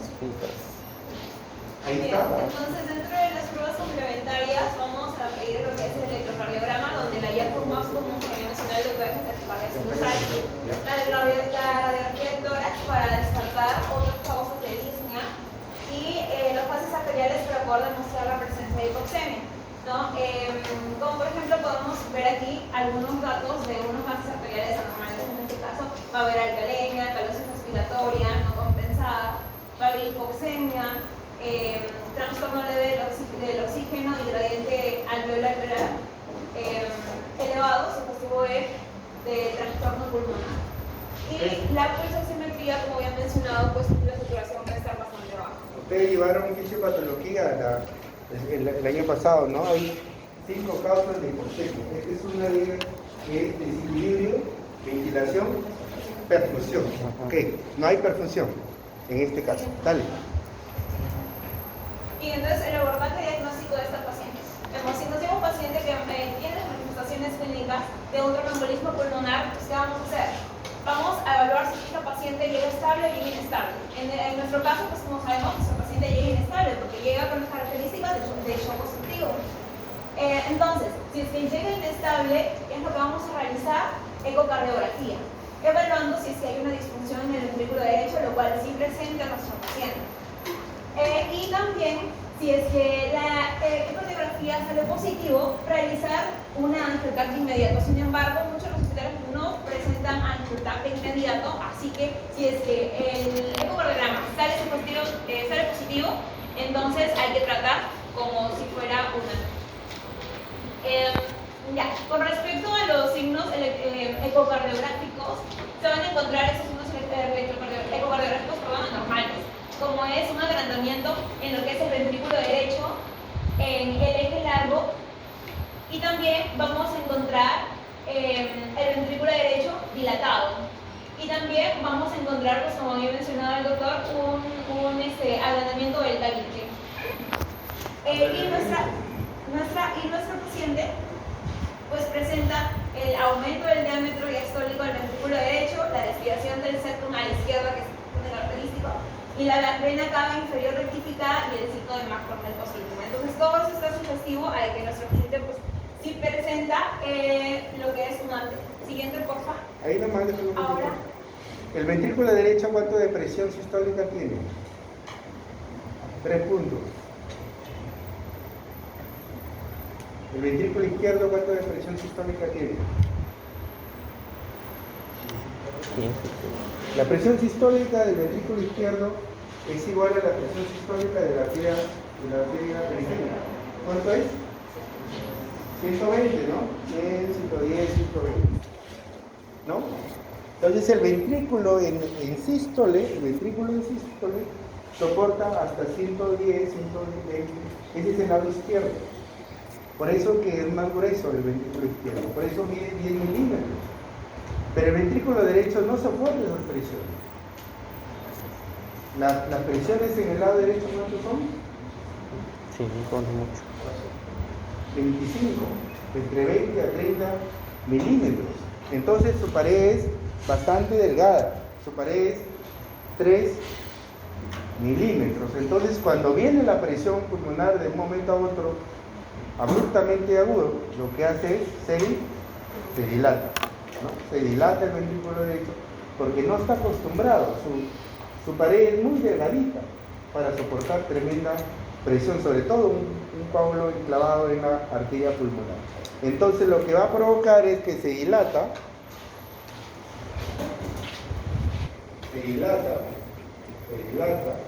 y el septum que está ahí, ¿no? Se rectifica. Y el signo de McCormick se llama una parálisis de la pared libre con diskinesia apical, que es básicamente de los ecografistas. ¿Ya? Pero en la guía lo que define es que si el paciente está en shock, es un paciente con un TEP de alto riesgo. Si el paciente no está en shock, ustedes pueden irse con ayuda de las tromboninas o de la ecocardiografía para definir si es un riesgo intermedio o si es un riesgo bajo, ¿no? En este caso, es un alto riesgo solamente porque ha llegado el shock, ¿ya? Entonces, si el paciente ha llegado el shock y tiene alto riesgo, alta probabilidad de hacer pneumonía, ustedes tienen que hacer crisis, ¿no? Rápidamente. Así que se está muriendo. Dale, doctor. Bien, entonces entre los objetivos terapéuticos, lo primero, pues como nuestro paciente está llegando inestable, lo primero es estabilizar la hemodinámica. Luego restablecer los niveles de saturación, trombolizar al paciente para restablecer el flujo sanguíneo, prevenir recurrencias de TEP, reducir la mortalidad, disminuir el riesgo de sufrimiento fetal y aborto, recordemos que nuestra paciente está embarazada 24 semanas, limitar el daño orgánico, evitar complicaciones asociadas y evitar el evento del TEP en el periodo del posparto. ¿Cuánto es la mortalidad de este paciente? Es riesgo alto. No, ¿cuánto es la mortalidad de promedio? 60, 70, 50. Está establecido en la guía, yo les dije que lea la guía. El que tiene TEP de alto riesgo, hay la posibilidad de fallecer, ¿no? Mortalidad llega más allá del 15%. El riesgo intermedio es entre 3 a 15%. Y el TEP de bajo riesgo es menos de 3%. Entonces es alto, el 15% es alto. Vamos a ver. Ya, entonces, como ya mencionó el doctor, dentro de la estrategia terapéutica, como nuestro paciente ha llegado en shock, lo que vamos a realizar en primera instancia es la anticoagulación, ¿no? Y luego estabilizarla, realizar el tratamiento trombótico y soporte hemodinámico. Ahora, eso es lo que debemos hacer en nuestro paciente. Sin embargo, por motivos académicos también hemos mostrado este otro cuadro, en el cual muestra específicamente lo que se realiza en una paciente en TEP durante el embarazo, que es iniciar igual la coagulación con enoxaparina de bajo peso molecular, radiografía de tórax, ecocardiografía con compresión ductal proximal y en el caso de si es que presenta síntomas de trombosis venosa profunda. ¿Qué es lo que también hay que hacer? Continuar con las dosis terapéuticas de la heparina de bajo peso molecular, valorar la gravedad del TEP y el riesgo de muerte. También, como nuestra paciente es una paciente embarazada, hay que tratarla de manera multidisciplinaria, todo lo que son los médicos que se vean no solamente la paciente, sino también el feto. Y también planificar el tratamiento durante el embarazo y post. Siguiente. Ahora, para evaluar la gravedad, como lo mencionaba, nuestro paciente es gravedad alta, pero para valorarla, en el caso de que no hubiera llegado con shock, es el score PES.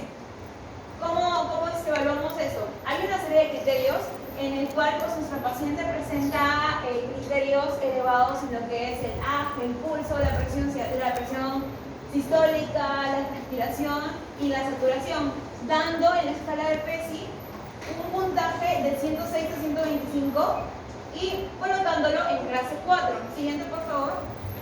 En lo que vendría a ser el riesgo alto por la inestabilidad hemodinámica, por los parámetros de gravedad antes mencionados, que también son positivos, y por la disfunción que hemos visto en la ecocardiografía, que también son positivos.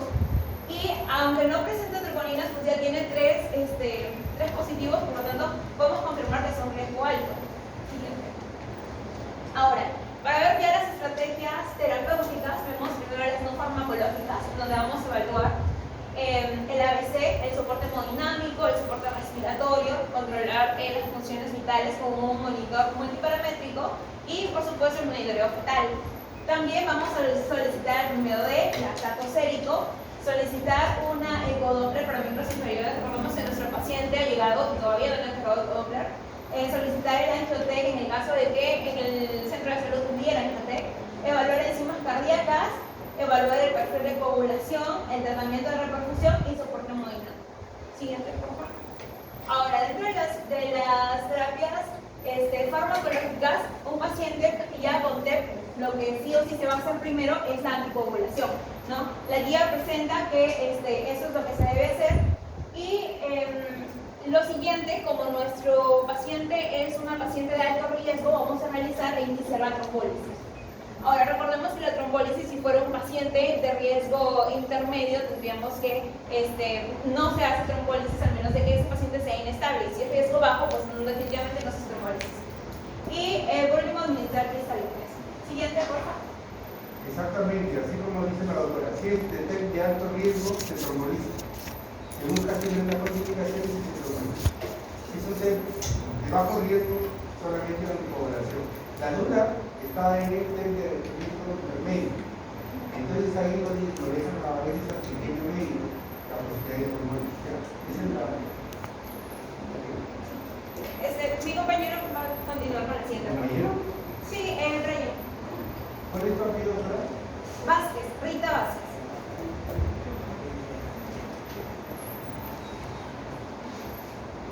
¿Y tu compañero? Brian Uriarte. Bien, bueno, entonces como ya hemos visto en las estrategias farmacológicas, la guía de la Sociedad Española Europea de Cardiología del año 2018 nos planteaba ciertos niveles de recomendaciones con calidad de evidencia para el caso de un paciente con TEP de alto riesgo, que justamente es nuestro paciente. Nos planteaban tres grupos farmacológicos. Uno de ellos, iniciar la anticoagulación de manera inmediata con heparina no fraccionada. Luego, iniciar la terapia trombolítica en el caso de la paciente con TEP de alto riesgo, y luego con un menor nivel de evidencia, pero también importante, iniciar el tratamiento vasopresor o vasoconstrictor con norepinefrina o con dobutamina. Más adelante vamos a explicar por qué elegimos una por encima de otra. Bien, entonces el primer grupo de farmacológicos que estamos planteando nosotros según la guía son los anticoagulantes. Bueno, la farmacodina anticoagulantes, en este caso heparina no fraccionada. La farmacodinaria, pues, la acción de estos anticoagulantes van a neutralizar la trombina, evitando la conversión de fibrinógeno a fibrina, previniendo así la formación del coágulo estable mediante la inhibición del factor estabilizador de la fibrina. Con respecto a la farmacocinética, vamos a centrarnos en la heparina no fraccionada, la cual su absorción es por vía intravenosa, metabolismo hepático y excreción renal. En las contraindicaciones, antecedentes de trombocitopenia inducida por heparina, hipersensibilidad y hemorragia activa. Y las interacciones con la aspirina incrementan el efecto anticoagulante y antagoniza también la acción de la insulina. Ahora, centrándonos aquí en la parte de eficacia, que sí es algo muy importante, ¿por qué decantarnos por una heparina no fraccionada, en este caso por la heparina sódica? Vamos a tener dos datos muy importantes en cuanto a la elección del medicamento. Primero, el tiempo de vida media y segundo, su peso molecular.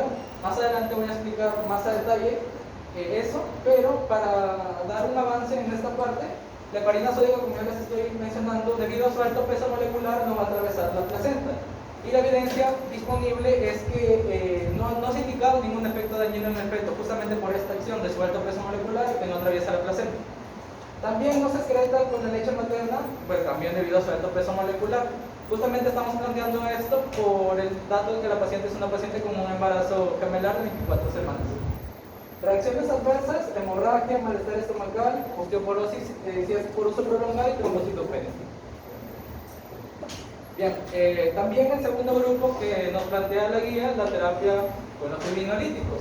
En este caso su mecanismo de acción va a ser básicamente funcionando como un agente que va a inducir al mecanismo activador que va a transformar el plasminógeno en plasmina. Esta plasmina ya activada va a ser neutralizada por un factor que se le conoce como el alfa-2 antiplasmina.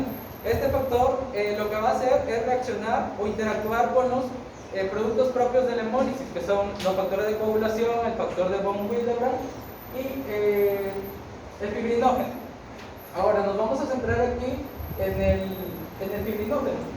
¿Por qué? Porque al alterar este producto que va a participar en la hemostasia y degradarlo, nos va a dar como consecuencia los productos de degradación. Y secundariamente a este estado fibrinolítico se va a llevar a cabo la lisis de la fibrina del trombo, efectuándose así la acción fibrinolítica de este grupo de medicamentos. Bien, con respecto a su farmacocinética, primero aclarar que existen fibrinolíticos de primera, segunda y tercera generación. En primera generación tenemos la streptokinasa y la uroquinasa, segunda generación la teplasa, tercera generación tenecteplasa. Segunda y tercera generación son los fibrinolíticos fibrinoespecíficos y primera generación son los no fibrinoespecíficos. Luego también vamos a explicar por qué elegimos, la alteplasa. Su absorción vía intravenosa y en bolo, su metabolismo hepático y su expresión es por vía renal y hepática. Y con respecto a la seguridad en las contraindicaciones, existen contraindicaciones absolutas y relativas. Quiero centrarme en la relativa en este caso, que indica que una contraindicación relativa vendría a ser el embarazo y la lactancia. Ahora, en la eficacia nosotros hemos encontrado un metaanálisis que agrupó a ciertos grupos de pacientes que se encontraban en una TEP masiva, donde se vio que la mortalidad que inicialmente se plantea para pacientes con TEP masiva, que el doctor menciona en un 15%, pero en el estudio lo plantean en un 19%, con el uso de los fibrinolíticos se redujo a un 9.4%. Se bajó la mortalidad y el usar el fibrinolítico. Entonces, estamos de acuerdo, ¿no? Se tiene que utilizar fibrinolítico porque es de alto riesgo y porque he demostrado disminuir la mortalidad. Muy bien. Con respecto a las reacciones adversas, hemorragia gastrointestinal, endocriniturinaria, arritmias, fiebre, náuseas y vómitos. Y otro grupo que también menciona las pautas de la guía son los vasopresores. Su mecanismo de acción es actuar sobre los receptores alfa-1 adrenérgicos, incrementando de esta forma, teniendo de esta forma un potente efecto vasoconstrictor, incrementando la resistencia vascular sistémica y por ende la presión arterial. Su farmacocinética, administración, vía intramuscular o subcutánea, su distribución es amplia en el organismo, metabolismo hepático y expresión renal.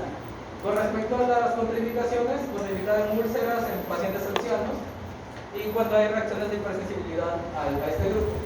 Y las interacciones, fármacos que aumentan las arritmias si interactúan con el grupo de los metálicos, con cocaína, histamínicos, ergotamina. Ahora, acá en la parte de la eficacia porque existen escasos estudios que van a relacionar justamente a nuestra paciente, que es una paciente embarazada, ella entra en hipotensión materna, que justamente son escasos los estudios que plantean o relacionan esto, pacientes con hipotensión materna o pacientes con shock, en donde la norepinefrina se considera un agente de primera línea en pacientes embarazadas que no responden a la reanimación temprana. Este podría ser un motivo por qué no elegimos la norepinefrina, sin embargo también hay más, que los vamos a explicar más adelante. Reacciones adversas, palpitaciones, palidez, dolor torácico, taquicardia, hipertensión, bradicardia y arritmias. Bien, y por último tenemos al grupo de los cristaloides, y aquí aprendemos de frente o de forma directa cuál estamos eligiendo, la solución salina, cloruro de sodio al 0.9%, básicamente por la parte de las indicaciones. Está indicado en pacientes con shock, también para una fluidoterapia de mantenimiento, en el caso de hidratación de la paciente, también como disolvente para medicamentos intravenosos y tratamiento de hiponatremia y hipovolemia en casos graves. Ahora sí viene la selección de los medicamentos. Empezamos con el caso de los anticoagulantes. En este caso nosotros estamos escogiendo la heparina sódica, que viene en presentación de solución inyectable de 5.000 unidades o de 1.000. Ahora aquí la parte que nosotros estamos resaltando, que es la parte de la eficacia, como ya les había mencionado anteriormente, la heparina no atraviesa la placenta ni se excreta con la leche materna debido a su alto peso molecular. Y justamente aquí quiero explicarles el otro parámetro que vendría a ser el tiempo de vida media. La heparina sódica tiene un tiempo de vida media corto, que es de 6 horas. Si lo comparamos, por ejemplo, con la enoxaparina, que tiene un tiempo de vida media de 12 horas, para nosotros, en el caso de la paciente, que es una paciente gestante, puede ocurrir una emergencia, por ejemplo, una cirugía de emergencia, y suspender el tratamiento para actuar de una forma rápida ante un evento, en este caso una emergencia, sería mucho más fácil el medicamento que tiene un tiempo de vida media menor, en este caso el de heparina sódica con 6 horas, a diferencia de la enoxaparina que son 12.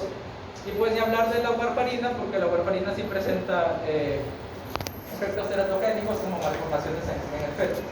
Ahora, hay que tener en cuenta, más adelante también voy a explicar que la heparina nosotros debemos irla controlando muy bien con el caso del laboratorio. Debemos tener a la mano el tiempo parcial de tromboplastina activada.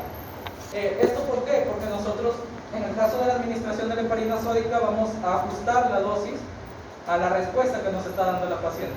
Si la paciente, y esto cómo lo vamos a medir, con el tiempo parcial de tromboplastina activada, ¿no? Más adelante hemos planteado una tabla para ver cuál es el ajuste de la dosis de la heparina sódica en cuanto a los valores que nos va a dar el laboratorio del TTPA. Bueno, la seguridad no atraviesa la placenta y su riesgo durante el embarazo y la lactancia son riesgos tipo C. Bien, ahora con respecto a la alteplasa, que viene en soluciones inyectables, 50 miligramos en polvo para una solución inyectable por una unidad. Bien, con respecto, aquí vamos a explicar primero la eficacia y la seguridad en base a dos estudios que hemos colocado aquí. Bien, primero, la eficacia, la alteplasa no se considera teratogénico. Y también en caso de una enfermedad aguda que supone un riesgo para la vida del paciente, nosotros debemos evaluar los beneficios de los fibrinolíticos. Como ya les había mencionado, en el caso de un TEP masivo es significativa la reducción de la mortalidad para cualquiera de los grupos de fibrinolíticos. Ahora, en los estudios que nosotros hemos encontramos primero que se recomienda a la alteplasa como factor activador tisular del plasminógeno para casos específicos. En este caso, para tromboembolismo pulmonar con hipotensión, el paciente se presenta como una persona hipotensa, empeoramiento de la hipoxia, la paciente es una persona con hipoxia, ahora confirmado con angiografía pulmonar por tomografía computarizada. No tenemos ese dato, pero tenemos los dos primeros que nos hacen decantarnos por presentes fármacos. Luego también hay un ensayo, el ensayo PI-PHO número 3, que aborda una gran necesidad insatisfecha de comprobar la hipótesis de una trombólisis sistémica en dosis reducidas de este grupo de fármacos para mejorar el pronóstico pues, en los pacientes con una embolia pulmonar aguda de riesgo intermedio alto. En este caso la paciente es un riesgo alto, un riesgo masivo. Ahora sí, con respecto a la norepinefrina, bueno, la norepinefrina viene en presentación inyectable de 4 miligramos por 4 mililitros. También lo paso. América. Bueno, aquí ya está la prescripción con todos los medicamentos que nosotros hemos considerado: alteplasa, heparina sódica, suero fisiológico, norepinefrina, 50 miligramos de alteplasa, heparina sódica de 5.000, suero fisiológico, que es el cloruro de sodio, de 0.9%, presentación de 1000 mililitros, norepinefrina de 4 miligramos por 4 mililitros. Equipo de venoclisis, Avocat número 18 y Sotapol número 16. En las indicaciones para la alimentación, a la paciente le estamos colocando nada por vía oral, luego la colocación de la vía periférica y de la Sotapol, luego los datos para la administración de cada uno de los medicamentos: alteplasa 10%, 0.9 miligramos kilogramos en dosis total, en bol intravenoso durante 2 minutos, seguido del 90% a la misma concentración en infusión intravenosa durante 120 minutos. Luego la administración de heparina sódica, inicialmente con una concentración de 80 unidades por kilogramos en bol intravenoso, seguida de 18 unidades por kilogramos en infusión intravenosa continua. Justamente aquí lo que les mencionaba anteriormente de que nosotros para la administración constante de la heparina sódica es tener el laboratorio de TTPA cada 4 horas. Bueno, la indicación es cada 6 hasta estabilizar valores terapéuticos del TTPA y luego cada 12. Pero lo más recomendable es que el control de laboratorio sea cada 4 horas. La administración de norepinefrina a 0.2 microgramos kilogramos minuto, diluido en 1 litro de dextrosa 5% en infusión intravenosa. Luego la administración de oxígeno por máscara de respiratorio a 12 litros por minuto. La hidratación con el cloruro de sodio. Realizar el control de funciones vitales continuo, el balanceo electrolítico y el traslado del paciente a otros.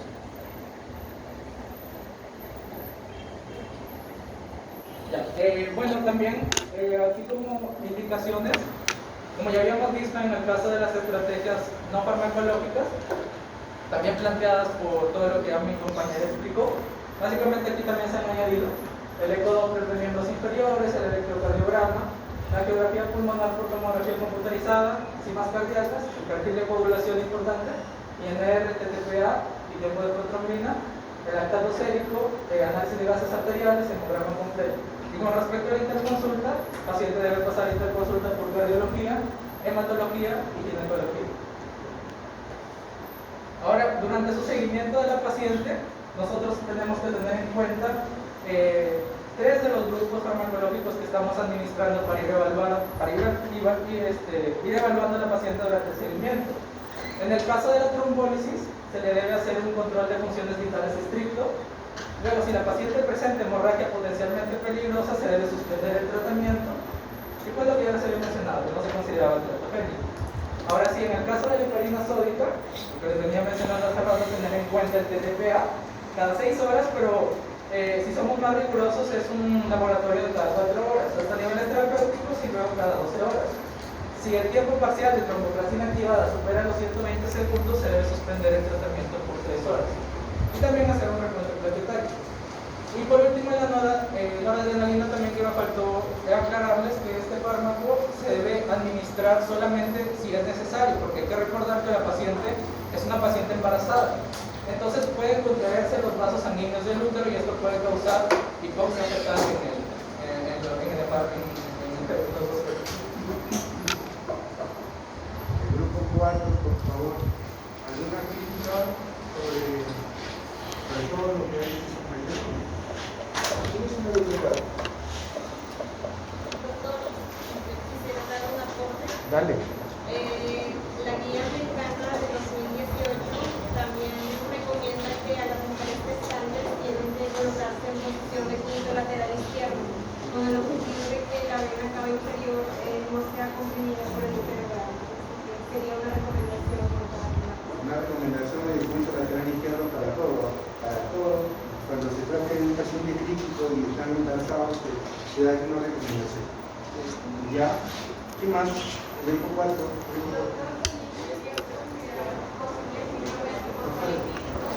Debido a la presencia de los 3 abortos espontáneos y también enfermedad transmónica también se relaciona con estos síntomas, lo que faltaría sería comprobarlo con la mujer. Exámenes auxiliares, porque en este caso el tratamiento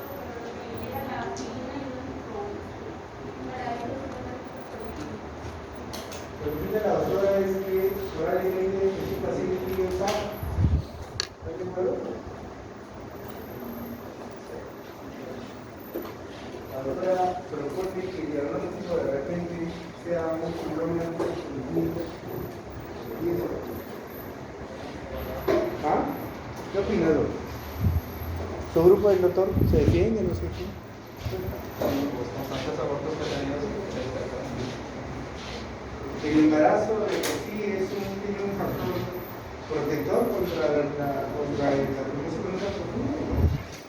Es un De riesgo. de riesgo. O sea, podría ser que esta paciente solamente por la gestación, solamente por el embarazo gemelar tenga un factor de riesgo para hacer trombosis venosa profunda y hacer TEP.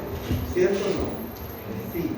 Pero también es cierto lo que dice que el antecedente que es importante pueda estar contribuyendo, lo que dice el síndrome anticonceptivo, y que la paciente luego de este tratamiento, no le vamos a decir que pueda tomar 3 meses, ¿no? Y luego deja de tomar, o después de 6 meses y de tomar, porque hay que hacer el seguimiento, si es que la paciente tiene un síndrome anticonceptivo. El síndrome anticonceptivo puede ser primario, puede ser también debido a algunos factores de riesgo que pueda tener la paciente. Pero sí, es alta la probabilidad de que este sea usado.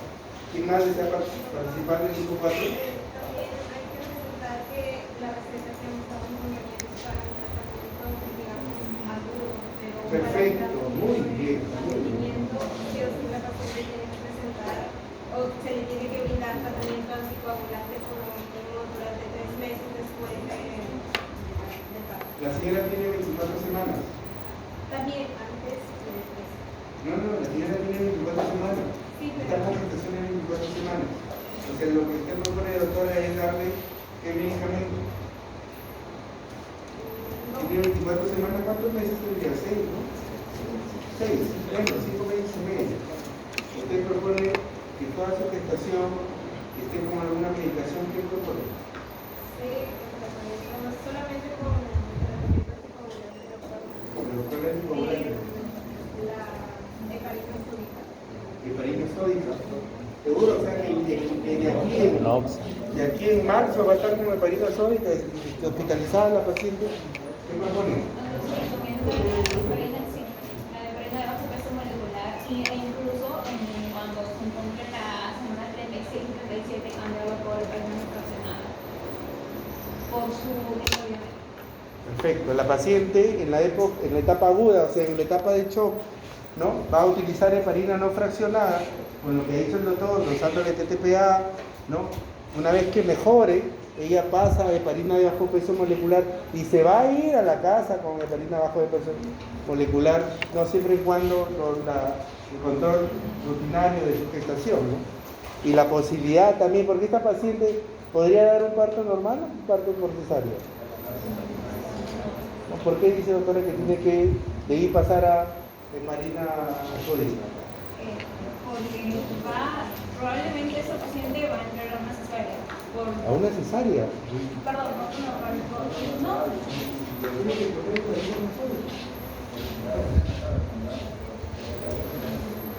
Una de las razones está en el tiempo de vida media, ¿no?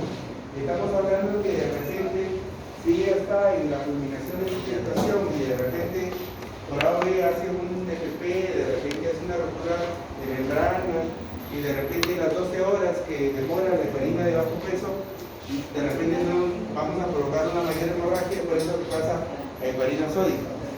¿Su apellido, doctora, es? Vázquez Sientas. ¿Doctora qué puso? ¿Vázquez? Sientas. Ya. ¿Qué más? ¿Qué? Estambul. ¿Cuántas 15 notas?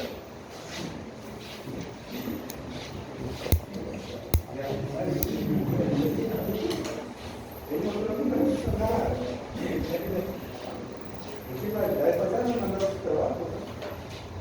Hay un grupo, todo el grupo 1 no tiene nota. Vamos, el grupo 1. A ver, ¿alguna opinión?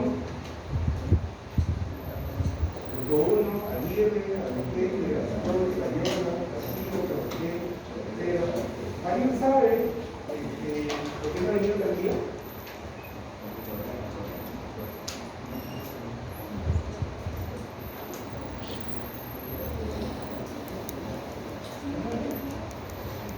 ¿Sí?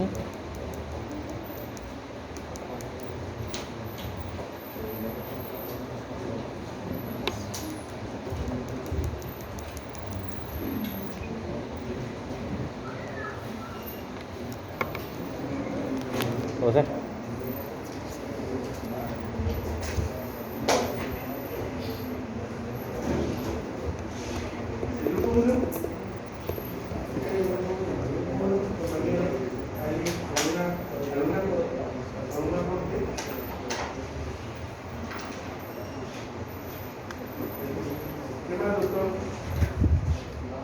Y ya lo último que quería añadir era con respecto a lo que estaba mencionando de la terapia crónica para la paciente que es una paciente embarazada. No, debe continuar con su sobrecarga cada 12 horas vía subcutánea, pero hasta que termine el embarazo. Pero después de lo que hemos encontrado en estudios que recomiendan que la terapia debe continuarse por un mínimo de 6 semanas hasta un máximo de 6 meses. Lo recomendable es el punto medio, que vendrían a ser 3 meses. Cuando dice que hay que evaluar el riesgo de trombosis, hay que evaluar el FAP. Ya entonces el resto se cae su nota. En 5 minutos para participar.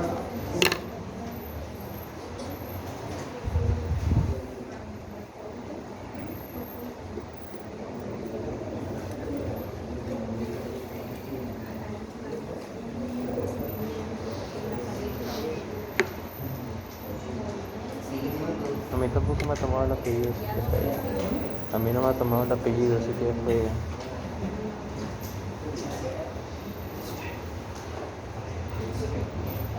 La presencia de bajo riesgo es cuando están hemodinámicamente estables y no hay elevación de troponina y no hay alteraciones en el ecocardiograma. En este caso hay alteraciones en el ecocardio, que ya está hablando de una expresión de cúbico de eco. ¿Algo más? ¿Toma corte?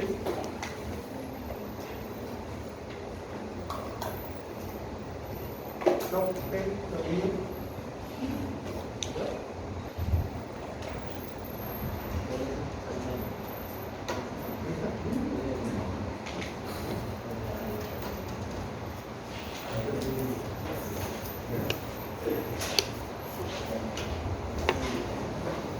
bueno, parece que está claro, ¿no? Esta pregunta.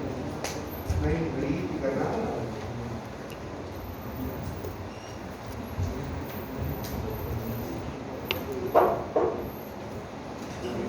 ¿Con qué se monitoriza el uso de la heparina de bajo peso molecular? Levante la mano. ¿Con quién se monitoriza el uso de la heparina de bajo peso molecular? Dale. No, ¿con qué se monitoriza? Monitoriza. ¿Cómo monitoriza si el paciente está anticoagulado o no? ¿Debería de bajo peso molecular alguien? ¿Cómo saben si yo le estoy dando la dosis adecuada? No, esa era la warfarina. Esa era la warfarina. ¿Ah? Creo que esta era el ¿El INR? tiempo parcial de tromboplastina. Trombo. Así es. Se hace estudios de laboratorio muy especiales, que es el factor desactivado. Con eso se monitoriza la heparina de bajo peso molecular. Se supone que si la activas 1 miligramo cada 2 es anticoagulado. Pero si es la warfarina, ¿con qué? INR. Con el INR. Y el INR, ¿qué valor es que está? 2 a 3. 2 a 3. 2 a 3. Entre 2 a 3. Ese es cuando están monitorizando. Y si es un SAF. Y si es un sector prohibitivo. Eso es muy importante. Para que usted no tenga un desierto, poder anticoagular a mi paciente. Pero, ¿de qué se trata? Se trata de una fibrilación auricular, se trata de una trombosis venosa profunda, se trata de un síndrome hipofolipídico, ¿no? O se trata de un paciente que tiene una prótesis mecánica cardíaca, ¿no? El síndrome antifosfolipídico necesita INRs más altos, casi entre 2.5 a 3.5, como una prótesis mecánica ventral. Y si no utilizas la warfarina, puedes utilizarla el ácido fumarol, que es el así. Si ustedes van al bien de estaño, se van a preguntar cuántas ácido fumarol. ¿Y cuál es el gran problema de la warfarina? ¿Es su tiempo de vida? Medio. ¿Cuánto es su tiempo de vida de la warfarina? Es así como que lo suspendemos y ya rápidamente queda efecto como es. Alguien que sepa y que se levante. Será igual como la de los albalina, que suspendemos y en 8 horas ya no hay efecto. O será como la heparina que lo que dice el compañero ya en 24 horas, 24 a 6 horas ya no hay efecto. No, 24 a 48. ¿Ah?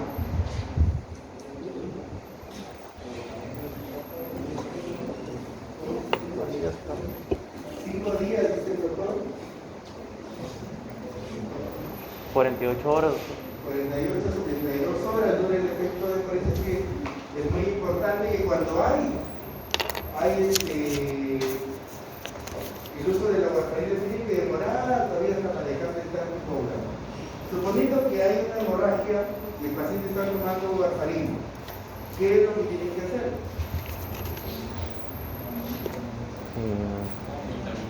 Sí, también, ¿no? Le damos vitamina K, oramos un poco con el paciente, le damos solución salina, así la que se les puede. Tiene que dar para un efecto congelado, vitamina K, demora el actual, y si tiene el complejo de protrombina, complejo protrombínico, que es el más rápido en bajar la hemorragia. Entonces, la primera opción es complejo protrombínico, segundo es la más fresco, y tercera opción es la vitamina K, que va a demorar en más. ¿Okay? Y para monitorizar la heparina sódica, la no fraccionada se utiliza por ahí. Sulfato. ¿Con qué se monitoriza si está poblado? Tiempo comercial de tromoplastina activado. ¿Cómo? TTPA.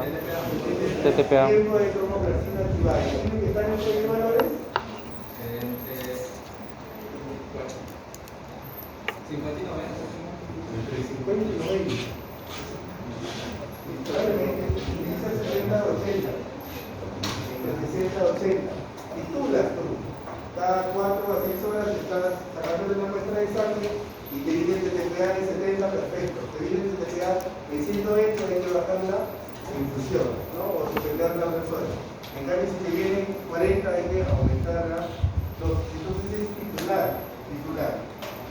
Yo les decía que en el caso de hicimos pasar la transferencia que hiciera la solución salina, porque la solución salina se tiene que dar solamente en modo pequeño. Estamos hablando de un paciente que tiene un shock obstructivo. El paciente que tiene un shock séptico, de repente tú das una gran carga de volumen, ¿no? Alrededor de 20 a 30 mililitros por kilo. Repito, 100, 25 de volumen, pero estamos hablando de un shock obstructivo, que de repente el darle volumen, ese volumen ¿a dónde va a ir a dar?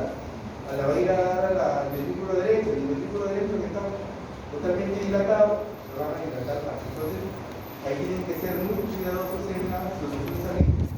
Y el inicio de noradrenalina tiene que ser sopesado con el inicio de la trombólisis, porque lo más importante es aquí es abrir, quitar ese coágulo que se llama arteria pulmonar, ¿no?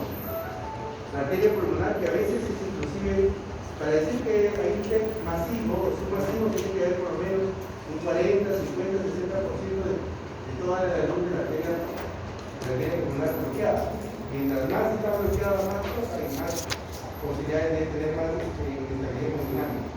¿Okay? Y en el caso de los pacientes que van a recibir anticoagulantes, los nuevos anticoagulantes no hay forma como a veces los sacan. Y hay pocos que tienen antídoto. Antídoto hay para la warfarina, pero por ejemplo para el antídoto para la heparina sódica, ¿cuál es? Le comenzaron de heparina y de repente lleva tiempo de cromoplastina a 240 y comienza a ver el hemorragia. ¿Qué es lo que tienen que darle?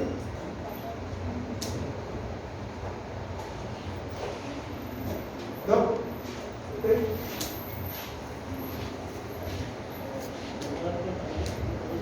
Sulfato-procaína, ¿cantidad cuál es? El grupo 5.